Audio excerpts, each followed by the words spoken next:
Hello, मैं नरेंद्र कुमार होती NM news पे। आज मैं आया हूँ जहानपुर बसरिया पे और यहाँ पे आपको बता दें जहाँ पे योगी सरकार दूसरों की प्रॉपर्टी ना कब्जा कर पाएँ उस दौरान पर काफ़ी काम कर रहे हैं, लेकिन यहाँ पे कुछ सत्ता के भी लोग लगे हैं। उन्हीं की सत्ता के लोग इस प्रॉपर्टी को कब्जा करना चाहते हैं जहानपुर पर जो बसरिया रोड पे है, और इनके पास सारे डॉक्यूमेंट हैं, इन पर सारे कागज़ हैं, इनकी इस जगह पर जो भी नियमावली है सारे इनके पास है, लेकिन इनको परेशान किया जाता है सत्ता के द्वारा। अब इनसे पूछते पूरी समस्या क्या है भैया, क्यों परेशान किया जा रहा है? ऐसा परेशान क्या किया जा रहा है कि हमारी ज़मीन पे नाजायज़ कब्जा राम कुमार वर्मा मंत्री के भाई छोटे सुरजन लाल वर्मा कब्जा कर रहे हैं काफ़ी समय से।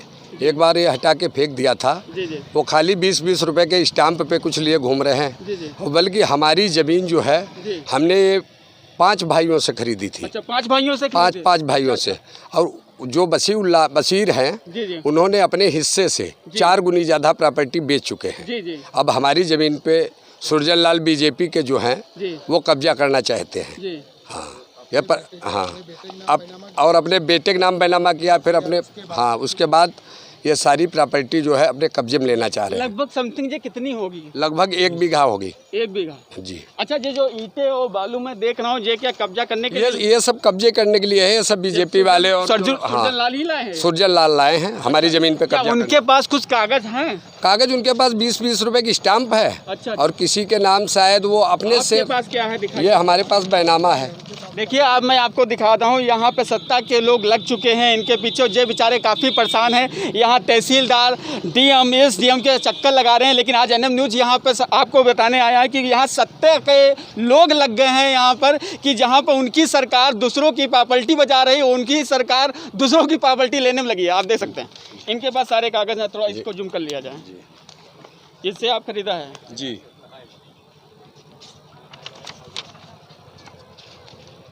नबी अहमद, मुनीर अहमद, ये सब। हाँ, नंबर है उसमें पढ़ के बता देंगे हम।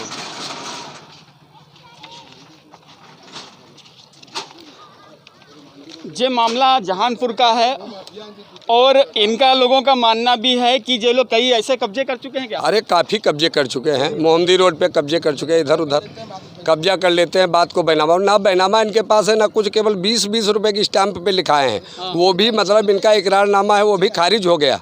18 में वो डेट वगैरह बढ़वाने चाह रहे थे, लेकिन डेट बढ़ नहीं पाई उनकी। इस तरीके से। अच्छा, इसमें कितने आप लोगों ने हिस्से में है? 2 लोग हैं। 2 लोग हैं जी। आप क्या बताना चाहते हैं? आधी कौन आपको परेशान कर रहा है? यही सुरजन लाल वर्मा। अच्छा, क्या कह रहे हैं?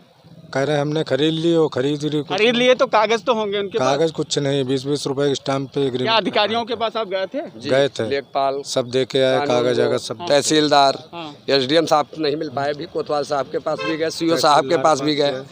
हाँ, और ये पोर्टल पे डाल दिया है। पोर्टल मुख्यमंत्री जी के लिए और माननीय प्रधानमंत्री जी के लिए डाला है।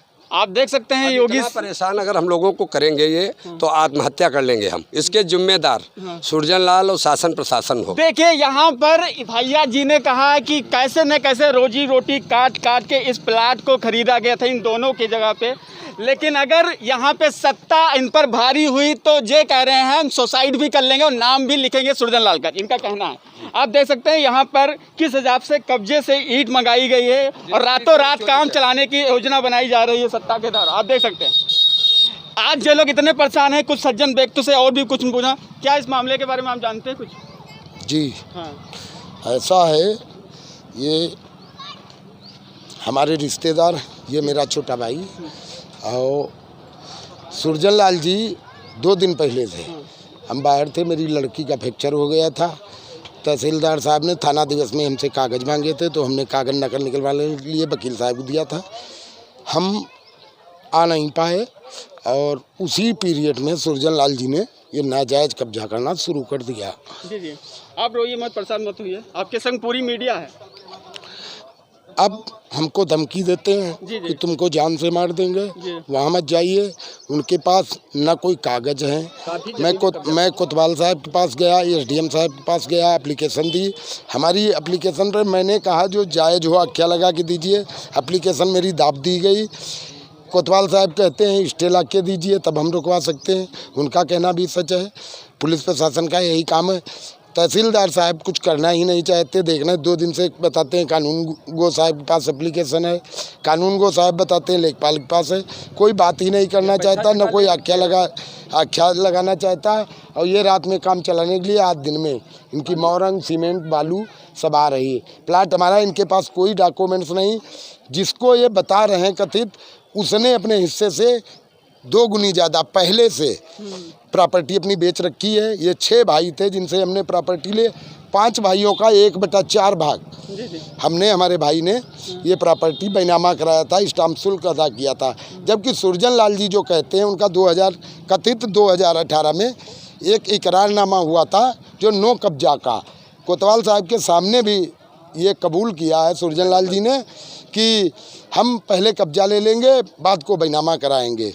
जो जिसके नाम प्रॉपर्टी ही नहीं रही, बैनामा पहले के मान्य होते, बस ये लास्ट की मान्य होती। हम भी पढ़े लिखे हैं, ग्रेजुएशन किए, तो उसके बावजूद वही आदमी एक प्रॉपर्टी 5-5 बार बेचेगा। 1 से 1/6 उसका शेयर है। हमने 5 भाइयों से ली, हमारा ये शेयर ही नहीं है। सुरजन लाल जी का बैनामा नहीं, न स्टाम्प शुल्क अदा किया, वो नाजायज कब्जा कर रहे हैं। जबकि जिससे अब बशीर अहमद जिससे ये बता रहे हैं, उसने अपने बेटे के नाम अपने हिस्से से ज़्यादा बेचने के बाद अपना संपूर्ण भाग 1/6 बसीउल्लाह और इसके सगीर अहमद के नाम बैनामा किया है। फिर सगीर अहमद ने भी अपना एक प्लाट दूसरे के नाम बैनामा करने के बाद फिर अपना पूरा शेयर सुरजन लाल जी के नाम इकरारनामा कर दिया। हाँ, इकरारनामा किया, वो भी 6 महीने के लिए। उसके बाद 2 डेटें इन लोगों ने बढ़ाई। जब हमें पता चला, मैं रजिस्ट्रार ऑफिस गया, कंप्लेंट की, तो उनका इकरारनामे की अवधि भी नहीं बढ़ी और उनका इकरारनामा खारिज हो गया। आज की स्थिति ये है, मेरी प्रॉपर्टी पे ये नाजायज, जिससे इन्होंने खरीदी उससे ना बात करके मेरी प्रॉपर्टी पे नाजायज कब्जा कर रहे हैं, अपनी दबंगई और अपनी सत्ता की धनक पे, भाजपा सरकार की दम पे। और एक नहीं, ये कई प्लाटों पे गोला में इनकी तफ्सीस की जाए। हम भी इनके रिकॉर्ड निकलवा रहे हैं। कई प्लाटों पे पहले कब्जा कर लेते गरीब, असहाय और कमज़ोर लोगों के, उसके बाद बैनामा कराते हैं। यहाँ पे योगी सरकार से हम ये कहना चाहते हैं कि आप पहले दूसरे के घर में बुलडोजर चलवाने, पहले अपने नेता को भी देख लीजिए, इनके भी बुलडोजर, क्योंकि जय लोग गरीबों के ही झोपड़े तोड़ के अपनी संपत्ति बना रहे हैं। आप क्या बता रहे थे कुछ देर? ऐसा है, ये जो है पूरे ज़िले में लगभग 50 प्लाट कब्जा किए हैं। घर से इतने रईस तो थे नहीं, जो कब्जे करना है इनका काम। और हम लोगों ने तो ऐसा है, बड़ा मेहनत से इसको ख़रीदा था सन 2002 में। उसके बाद जैसे इतना ही पैसा नहीं हुआ कि इसकी हम बुनियाद का हमारे कब्जे में है, आज भी हमारे कब्जे में है, लेकिन वो गुंडाई के दम पर इसको बनाना चाहते हैं। इसमें फ़िलहाल खून खराबा भी हो सकता है। हमने कहा आपको, हाँ, इससे कंप्लेंट की हमने, फैक्स किया मुख्यमंत्री जी को, नहीं इसमें बवाल हो जाएगा तो इसके जिम्मेदार शासन प्रशासन होगा। अगर देखिए, यहाँ पर खून कमाई की रकम लगी है और आपको बता दूँ, यहाँ पर इनको ने एक घोषणा की है कि अगर ऐसा रहा तो खून खराबा भी हो सकता है। प्रशासन इस चीज़ को समझ ले कि मामला बहुत संगीन है इस गोला गोकर्णनाथ में, क्योंकि यहाँ पर शारीरिक मेहनत करके जो प्लाट खरीदा गया उस पर राजनीतिक दल लोग और यहाँ पे काफ़ी जो बीजेपी के स्तर से हैं वो लोग लगे हुए हैं। जहाँ पे योगी का योगदान है, लोगों की संपत्ति पर आप कब्जा नहीं कर सकते हैं, गरीब को परेशान नहीं करते। यहीं के लोग, सत्ता के लोग इन्हीं लोगों को परेशान करा। मैं नरेंद्र गौतम, कैमरामैन सौमेश के साथ, जय हिंद।